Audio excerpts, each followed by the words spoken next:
आप सभी लोगों को नमस्कार। और आज आप लोगों के बीच फिर से फेसबुक लाइव के ज़रिए आपसे अपने विचार को रखने का काम करेंगे और सभी फेसबुक साथियों को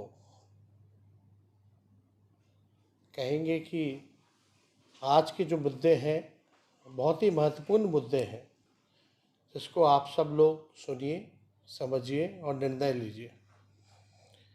देश एक खतरनाक मोड़ पर और निर्णायक मोड़ पर है। ये देश बचाने और बनाने की लड़ाई है।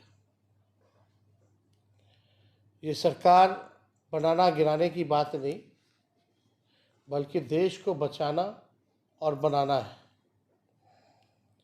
ये चुनाव कोई मोदी जी का नहीं, बल्कि मुद्दों पर होना चाहिए, मुद्दे की बात होनी चाहिए।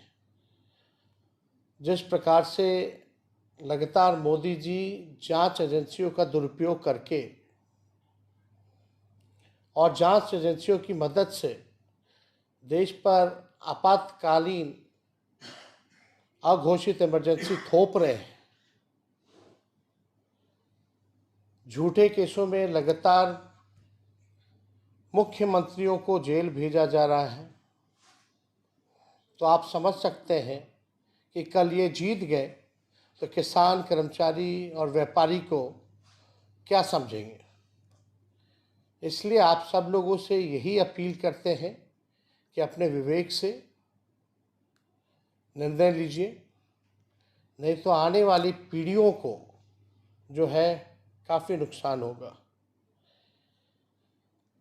तानाशाही पूरे देश में है और इसका तलवार से नहीं, बल्कि वोट के चोट से आप लोग जवाब देने का काम कीजिए। हम लोग लगातार आप लोगों के बीच आते हैं, मुद्दे की बात करते हैं, गरीबी की बात करते हैं, बेरोजगारी की बात करते हैं, हम लोग किसान मजदूर की बात करते हैं, विकास की बात करते हैं, भाईचारे की बात करते हैं। लेकिन मोदी जी कभी भी पढ़ाई, दवाई, कमाई, सिंचाई, कार्रवाई, सुनवाई की बात नहीं करते। लगातार मोदी जी और भाजपा के लोग जो हैं उन विषयों को नहीं छूते हैं, क्योंकि उनके पास कोई जवाब नहीं है। वो लगातार इधर उधर की बातें करेंगे, हम लोगों को गालियां दिया जाएगा। उसके अलावा 2014 से अब तक उन्होंने कुछ नहीं किया। आज हम लोग आपके बीच में कुछ आंकड़े भी रखेंगे बेरोजगारी को लेकर के। अपने आप से आप लोग पूछिएगा कि मोदी जी के 10 वर्षों में क्या महंगाई चरम पर नहीं है? गरीबी इतनी बढ़ गई है कि मोदी जी स्वयं कह रहे हैं कि 80 करोड़ लोगों को वो अनाज बांट रहे हैं। आप समझिए, देश की आधी आबादी से भी ज़्यादा यानी 80 करोड़ लोगों को खुद मोदी जी मान रहे हैं, स्वीकार कर रहे हैं कि वो अनाज बांट रहे हैं। हालांकि मोदी जी के समय से अनाज बांटने की शुरुआत नहीं हुई है, ये तो कांग्रेस के ज़माने से ही अनाज लोगों को बांटा गया। लेकिन आज गरीबी इतनी चरम पर है, बढ़ गया है कि 80 करोड़ लोगों को जो है अनाज बांटा जा रहा है। बेरोजगारी इतनी बड़ी है, इसलिए विगत 46 वर्षों में बेरोजगारी ने अब तक का रिकॉर्ड तोड़ दिया है। आप देखेंगे भयानक आंकड़े मेरे सामने हैं। इंटरनेशनल लेबर ऑर्गेनाइजेशन यानी ILO, यानी हिंदी में हम कहें तो अंतर्राष्ट्रीय श्रम संगठन और इंस्टीट्यूट ऑफ ह्यूमन डेवलपमेंट की बेरोजगारी की रिपोर्ट और ताज़ा आंकड़ों में मुताबिक आज देश के बेरोजगारों में से 83% युवा है, यानी 83% जो है युवा है।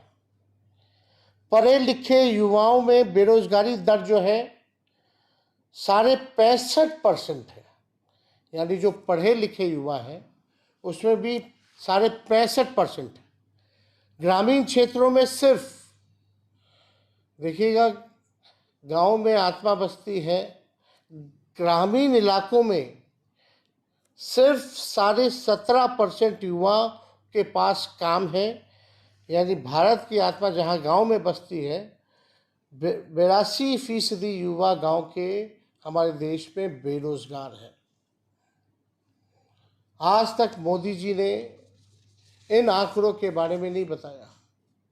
हम आपको बताना चाहते हैं, और ये कोई मेरा आंकड़ा नहीं है, ये ILO का आंकड़ा है। और आप लोगों को समझना पड़ेगा, अपने विवेक से काम करना पड़ेगा।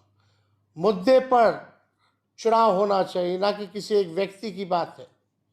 इसलिए मोदी जी कहते हैं, लगातार 400 पार की बात करते हैं, लेकिन मोदी जी ना नौकरी की बात करते हैं, ना रोजगार की बात करते हैं, ना छात्र नौजवान की बात करते हैं, ना किसान मजदूर की बात करते हैं, ना गांव और गरीब की बात करते हैं।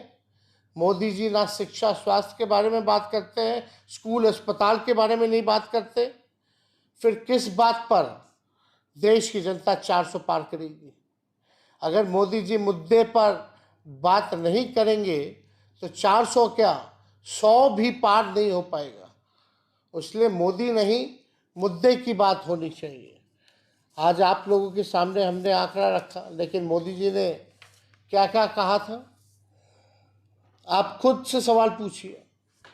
2014 में NDA को 40 में से 33 सीटें मिली थी, और 2019 में NDA को 40 में से 39 सीटें जो हैं वो मिली। 10 वर्षों से ऊपर नीचे डबल इंजन की सरकार है।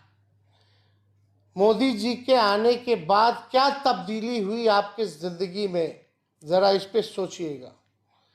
मोदी जी ने 10 वर्षों में आपके गांव को क्या दिया? मोदी जी ने 10 वर्षों में आपके जिला, क्षेत्र, प्रदेश को क्या दिया? मोदी जी ने क्या आपके गांव में अस्पताल बनवाया? क्या स्कूलें अपग्रेड की? क्या आपके जिला के क्षेत्र में उद्योग लगाया? क्या 10 वर्षों में निवेश बिहार में आया? क्या 10 वर्षों में जितना निवेश और विकास गुजरात में हुआ है, क्या उतना बिहार में हुआ है? ये सवाल जो है आप सब लोगों को पूछना चाहिए। मोदी जी ने क्या वादा किया था पिछले बार कि 2022 तक जो है किसान भाइयों का आय दुगना कर देंगे। क्या आय दुगना हुआ किसानों का? किसान जो है आंदोलन कर रहे हैं, लेकिन मोदी जी के पास समय नहीं है उनसे बात करने के लिए, उनकी समस्याओं का हल करने के लिए। मोदी जी ने कहा था जिसका घर नहीं उसको पक्का मकान देंगे 2022 तक। क्या उन गरीबों को क्या पक्का मकान मिला? ये सवाल पूछिएगा। मोदी जी ने कहा था स्मार्ट सिटी जो है वो बनाने का काम करेंगे। क्या आपका पटना या बिहार में जो चुने गए थे स्मार्ट सिटी के नाम पर, क्या वो शहर स्मार्ट बने? ये सवाल पूछिए। स्थानीय मुद्दे, 2 करोड़ नौकरी की बात उन्होंने कही थी, 10 साल में 20 करोड़ हो जाता। कितनों को मोदी जी ने सरकारी नौकरियां देने का काम किया?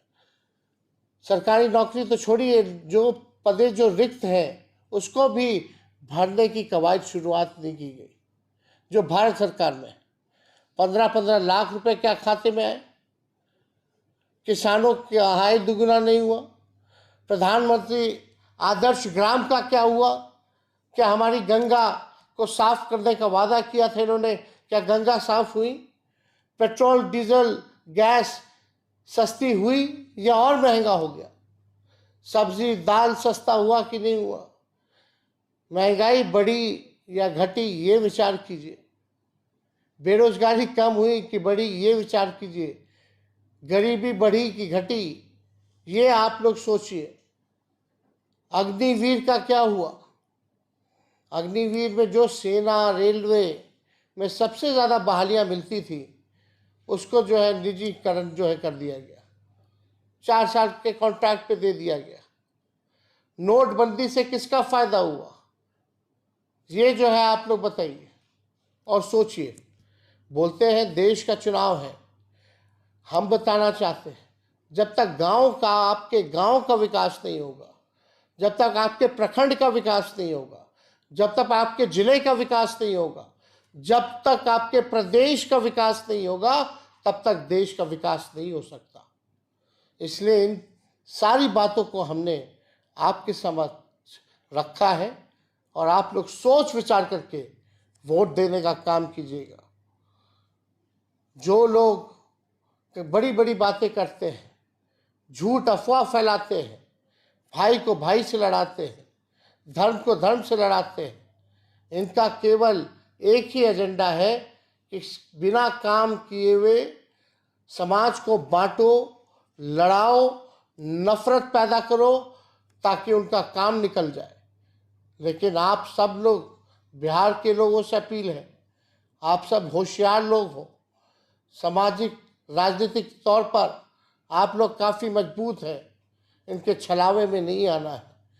इन्हीं चंद शब्दों के साथ आप सब लोगों का फेसबुक पे हम स्वागत करते हैं और आप लोगों का धन्यवाद करते हैं। फिर बीच बीच में आप लोगों के बीच आकर के अपनी बात को हम रखेंगे। आप सब लोगों को बहुत बहुत धन्यवाद आज जुड़ने के लिए।